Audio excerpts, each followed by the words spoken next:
सुना था तुम परम ज्ञानी हो बुद्ध। जान के आश्चर्य हुआ कि कांटा तुम्हें भी चुभता है। अब तो गली गली ये बात ना उठेगी कि तुम तो कोई पहुंचे हुए महात्मा हो। ये कांटे हमने बिछाए हैं। इस गांव में तुम्हारा स्वागत नहीं। हर दिन अनाज भिक्षा में मांग कर ले जाते हैं। चलो चलो, दूसरे गांव का रास्ता लो। मेरा आप लोगों से अनुरोध है कि मुझे अपने गांव में भिक्षाटन करने दें।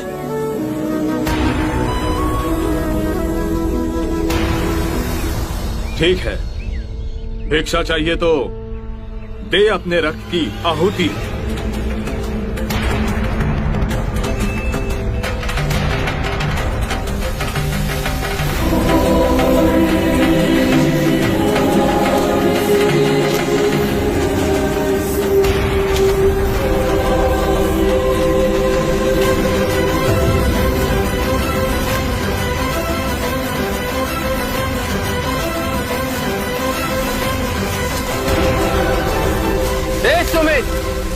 रास्ता बुहारा तो इस गांव से तेरा दाना पानी उठ जाएगा।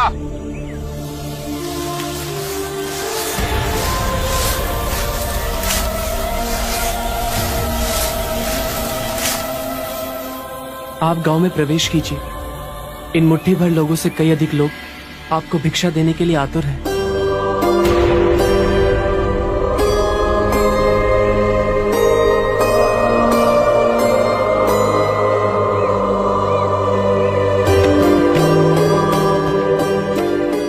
आप मुझे ना छुए। हाँ?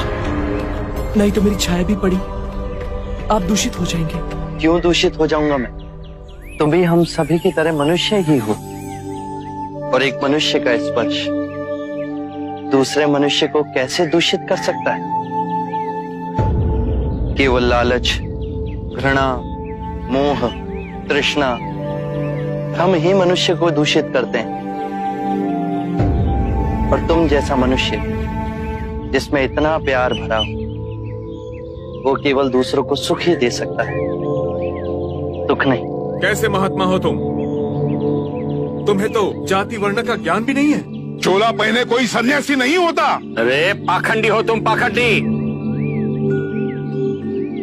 जो मानव से उसकी मानवता को छीनता है, पाखंडी वो होता है। यदि मुझे पाखंडी कहे आप सभी को संतोष मिलता है तो ये उचित है, परंतु इस मनुष्य में भी हमारी तरह प्राण बसे। इसे नीचा कहे, इसका तिरस्कार करना सबसे बड़ा पाखंड है। यदि जानते नहीं हो तो मैं बता दूं, ये धर्मशास्त्र है। पाखंड कैसे हुआ? जिस मिट्टी से सारी मानवता का सृजन हुआ, उसी से इसका भी हुआ। मानव और मानव में भेद कर आप सृजनकर्ता पर कीचड़ उछाल रहे हैं। यदि हम आकाश में कीचड़ उछालेंगे तो आकाश तो ऊंचा ही रहेगा, परंतु कीचड़ वापस हमारे ऊपर ही गिरेगा। आकाश ने तो भेद नहीं किया, वो हम सभी को एक पिता समान ढके हुए है। ये धरती धान उपजती है, इसने हमारे साथ भेदभाव नहीं किया। ये हवा हम सभी के लिए समान बहती है। पानी हर प्यासे की तृष्णा को बुझाता है। जब प्रकृति भेदभाव नहीं करती तो हम मनुष्य में भेदभाव क्यों करते हैं? यदि ऐसा है तो इसे संघ में भिक्षु क्यों नहीं बनाते? बहुत अच्छा सुझाव दिया आपने। सुनीत, क्या तुम भिक्षु बनना चाहोगे? मैं अछूत, आप जैसे महात्मा का भिक्षु मैं इस योग्य नहीं हूं। जो मनुष्य दूसरे मनुष्य की पीड़ा को देख व्यथित हो जाए, उससे उत्तम कोई दूसरा नहीं। मैं बुद्ध स्वागत करता हूं सुनीत का हमारे भिक्षु संघ में।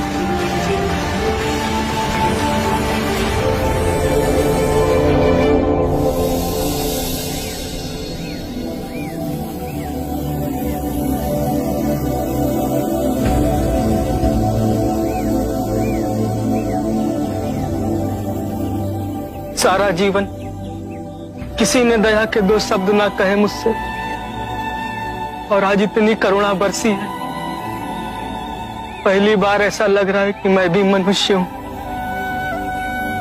पर जो मैं कर रहा हूं यह अधर्म तो नहीं? जो अधर्म आज तक हुआ वो अब नहीं होगा। हर मनुष्य में चेतना का द्वार है, बस उसे ही अपनी संभावना को पाना है, अपनी गरिमा पे पुनः लौटना है। मेरा मार्ग प्रेम का है, वहां सबका सत्कार है।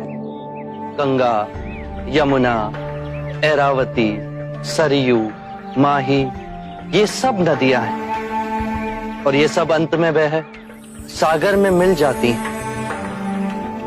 वहां उनका ना भेद होता है, ना ही नाम।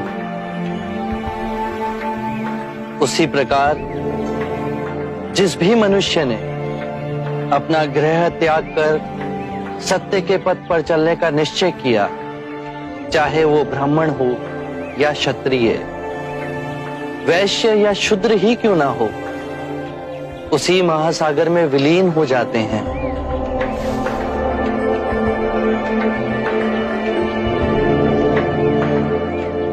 हर मनुष्य के अश्रुओं में नमक होता है, उसके लहू का रंग लाल होता है। ये भेद मनुष्य ने मनुष्य को उत्प्रेरित करने के लिए बनाए। आज